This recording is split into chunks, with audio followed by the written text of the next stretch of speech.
Vous écoutez Planète Jazz, le tour de l'actualité du jazz en 60 minutes. Une émission produite et présentée par Bob Garcia sur IDFM 98. Lui aussi, il sort son prochain disque mardi prochain, donc le 29 janvier. Long parcours déjà bien rempli pour Thierry Maillard, qui a commencé la musique à l'âge de 8 ans. Il est rentré à l'école normale de musique de Paris à l'âge de 14 ans, en classe d'harmonie, contrepoint, piano, accordéon. Il a obtenu son diplôme d'enseignement à 17 ans seulement. Et sa rencontre avec la violoniste Deborah Sefer en 92 a marqué le démarrage du Deborah Sefer Quartet, groupe avec lequel ils ont sillonné la France et l'étranger entre 92 et 97. En 98, il est parti à New York pour enregistrer son premier CD en tant que leader, Paris-New York, avec, excusez du peu, John Patitucci à la contrebasse et Dennis Chambers à la batterie. Le disque est sorti chez Polygram, label Emarcy. Les années suivantes, il a continué à sortir des disques à un rythme assez soutenu, et il écrit aussi de nombreuses musiques de films et de publicités pour la télé et la radio. En février 2012, il retourne en studio avec son nouveau trio composé de Johann Schmidt à la batterie et de Matthias Sandai à la contrebasse pour enregistrer donc ce nouvel opus Beyond the Ocean. Je l'ai rencontré la semaine dernière et on a discuté de son album Entre quatre yeux et entre deux bières dans un petit bistrot de la place Voltaire.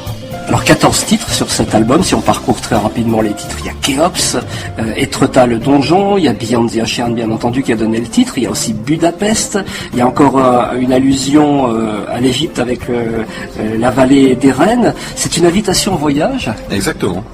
On tourne avec cet album depuis maintenant presque un peu plus de 6 mois, et c'est vrai, ce que je trouve extraordinaire, c'est le public après le concert, qui justement a cette réflexion systématiquement, peu importe les personnes, tous sont enthousiasmés par le fait qu'ils ont en fait en premier lieu voyagé en fait grâce à cette musique. Et pour moi, c'est le meilleur des compliments. C'est pas de dire c'était bien, c'était pas bien, vous êtes un super musicien, ou il y a plein de super musiciens, mais c'est plutôt de parler de la musique en fait et des compositions. Donc pour moi, c'est le meilleur compliment qu'on puisse me faire, puisqu'en fait à la base c'est un peu pour ça que j'écris modestement, et j'essaie de faire ces albums et de les produire, quoi. Alors on trouve des instruments assez, on peut dire assez disparates dans votre album. Vous avez fait appel à un doudouk, on peut rappeler ce que c'est, puis le oud également. Alors doudouk, c'est une flûte, enfin une sorte de flûte qui vient arménienne, voilà, qui est d'origine arménienne, voilà, qui a un son, on va dire, on est entre la flûte irlandaise et la flûte européenne, on va dire. Voilà, donc c'est un son très très particulier, très très feutré, et qui permet notamment, surtout pour les choses assez lentes et les ambiances. Voilà, c'est un son très très feutré qui se mêlait très très bien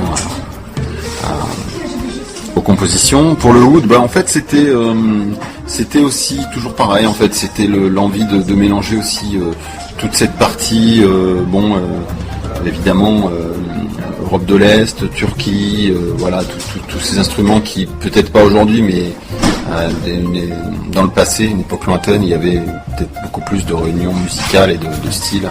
Et voilà, j'avais envie. Ce qui m'a intéressé surtout, c'était de garder l'esprit de chaque instrument et qu'ils arrivent à se mettre. Pour le oud notamment, Jamel, je lui ai demandé de garder son esprit et d'interpréter à sa façon. Donc lui qui est d'origine algérienne, donc à sa façon, à sa manière, les morceaux qui pour le coup, moi je les ai arrangés par rapport à ma façon à moi. Donc, mais je lui avais dit de sortir de là et de le faire lui à sa façon. Et en fait, c'est le mélange de tout ça qui donne ce caractère un peu différent aussi à chaque titre. Alors la scène maintenant.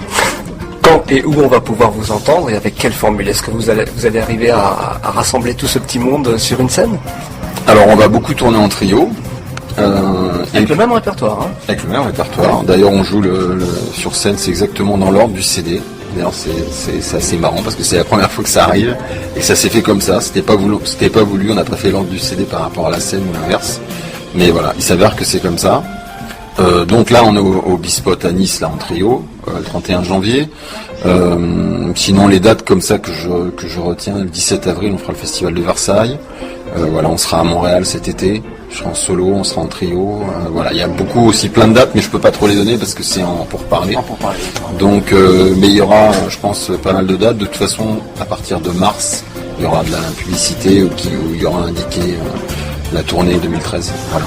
On va rappeler peut-être les coordonnées de votre site pour aller se renseigner sur les prochaines dates, en région parisienne notamment. Voilà, thierrymaillard.com, tout simplement. Voilà, donc thierrymaillard.com, on ira voir et on guettera les dates en région parisienne. Merci Thierry Maillard. Merci.